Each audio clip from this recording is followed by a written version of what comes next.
నమస్తే welcome to cinema reviews. So ఇవాళ video వచ్చేసరికి అయితేనేమో ద బెంగాల్ ఫైల్స్ మూవీకి సంబంధించిన రివ్యూ అయితే తీసుకొచ్చినాను. చిన్న రిక్వెస్ట్ ఏంటంటే ఛానల్ సబ్స్క్రైబ్ చేసుకోండి లేటెస్ట్ అప్డేట్స్ కోసం. సో మూవీ చూసుకుంటే మనం కాశ్మీర్ ఫైల్స్ ఎలా అయితే చూపించే విధానం ఉందో ఇది కూడా అలానే చూపిస్తున్నాడు. ఆబ్వియస్గా ఇది మన వివేక్ అగ్నిహోత్రి గారి మూవీ.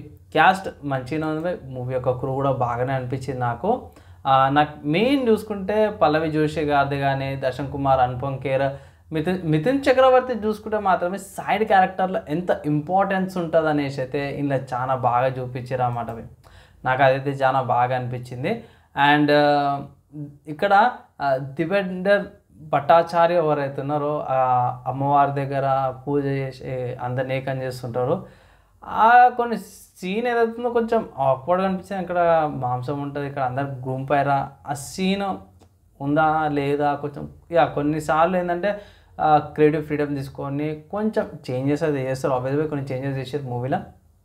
కమింగ్ టు స్టోరీకి వచ్చేసరికి అయితేనేమో ఏం లేదు, ఇప్పుడు ప్రెజెంట్ని పాస్ట్కి లింక్ అయ్యేటట్టు కొంతమందితో పాటు ఫ్లాష్ బ్యాక్ ప్రెజెంట్ రెండింటిని లింక్అప్ చేస్తూ చూపించారు అన్నమాట.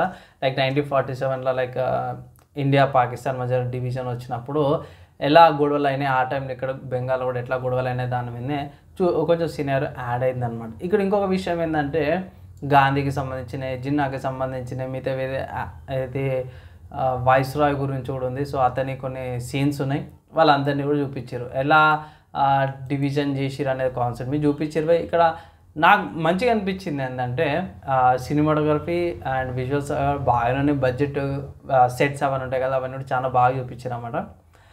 ఒక మైనస్ చెప్పుకోవాల్సింది ఏంటంటే ఇది యాక్చువల్లీ మూవీ రివ్యూ స్టార్టింగ్లో చెప్పుకోవాల్సింది, కానీ ఏంటంటే ఇది ఏ సర్టిఫికేషన్ మూవీ అనమాట. సో కంపల్సరీ పిల్లలతో పాటు అయితే వెళ్ళకండి. లైక్ 18+ కంటే కూడా ఎక్కువనే ఉంది ఇది. లైక్ 20-21 వాళ్ళకి వెళ్ళమనేసి అంటారు. కొంచెం గోరీ సీన్స్ కానీ కొన్ని గోరీ అంటే మళ్ళీ బాగేది దీనికి సంబంధం లేదు, అదొక డిఫరెంట్ దారి, ఇదొక డిఫరెంట్ దారి అన్నమాట. కొంచెం మెచ్యూర్ ఆడియన్స్కి లైక్ 20s 30s ఉన్న వాళ్ళు చూడడం బెటర్ అనేసి అయితే నా ఒపీనియన్. పిల్లలకైతే మోస్ట్లీ అవాయిడ్ చేయమనేసి అయితే ఒక అడ్వైజ్ అయితే చేస్తున్నాం. మూవీ పెద్దలు చూడాలని కూడా చూడొచ్చు. ఇంకొక ట్విస్ట్ ఏంటంటే ఎండింగ్ ట్విస్ట్ బాగా అనిపించింది అనమాట. ఎండింగ్లో మీకు లైక్ ఇక్కడ ఏమంటారు, అది ఢిల్లీ ఫైల్స్ అనేసి అయితే ఒక ఫైల్ వేస్తుంది.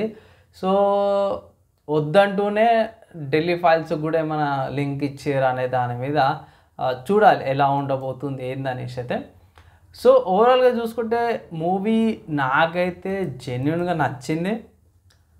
హిస్టరీ గురించి అయితే నాకు ఎక్కువ ఐడియా లేదు, ఇంకా బెంగాల్ సైడ్ అయితే నాకు ఐడియా లేదు, బుక్స్లో కూడా ఎక్కువ కూడా పెట్టలేదు, దాని గురించి ఇన్ఫర్మేషన్ కూడా ప్రొవైడ్ చేయలేరు. కాబట్టి నా ఒపీనియన్ మూవీ పరంగా చూసుకున్న బడ్జెట్, సినియారియోస్ చెప్పే విధానం అండ్ ఆల్సో స్టార్టింగ్లో కూడా బేస్డ్ ఆన్ ట్రూ ఈవెంట్స్ అనేసి అన్నారు. ప్లస్ ఆల్సో మన డైరెక్టర్ యొక్క creative freedom and creative Liberty చూసుకొని చేంజెస్ చేస్తారు. కాబట్టి ఇవన్నీ కూడా కన్సిడర్ చేసుకున్నా సరే కూడా మూవీ బాగానే ఉంది. 3/5 స్టార్స్ అయితే ఇస్తున్నాను నేను. ఎందుకు తక్కువ ఇచ్చినావు అనేసి అయితే మీరు అనొచ్చు, ఆబ్వియస్గా అనొచ్చు. సో లైక్ కొన్ని ఇన్ఫర్మేషన్ ఇంకేముంగడు కావచ్చు కాబట్టి కొన్ని 1-2 సీన్స్ ఉన్నాయి, దానివల్ల తక్కువ రేటింగ్ ఇవ్వాల్సి వచ్చింది, లేదంటే ఎక్కువనే ఇస్తుండే. అండ్ ఇంకో విషయం ఏంటంటే 3 అనేసి కూడా జర మంచి రేటింగే. ఇంకోటి ఏంటంటే పెద్దలకి సో ఇలా కాశ్మీర్ ఫైల్స్ లాగా ఉంటుంది, కొంచెం తగ్గింది అనుకోవచ్చు. కాశ్మీర్ ఫైల్ కంటే కూడా ఇది కొంచెం తక్కువనే అనిపించింది నాకు. ఇంకోటి ఏంటంటే మన వాళ్ళు రాంగ్ టైంలో రిలీజ్ చేసిరు అన్నట్టు అనిపించింది. ఎందుకంటే గణేష్ నవరాత్రి నిమజ్జనం స్టార్ట్ అయింది కదా, ప్లస్ ఇంకోటి వేరే వేరే మూవీస్ కూడా ఉన్నాయి. అది కొంచెం మైనస్ ఏమంటారు, మూవీకి అంత ఇంపాక్ట్ చూపిలే అంటారు, క్రేజ్ అంత తగ్గించినట్టు అనిపించింది. ఫైనల్గా ఇది నా ఒపీనియన్ అన్న రివ్యూ బై నచ్చింది, మంచిగా అనిపించింది అంటే మీ ఒపీనియన్స్ ఏవైతే కింద కామెంట్ చేసుకోవచ్చు. వీడియో నచ్చి మంచి అనిపిస్తుంది లైక్ అండ్ షేర్ చేయండి. నెక్స్ట్ వీడియోలో కలుసుకుందాం.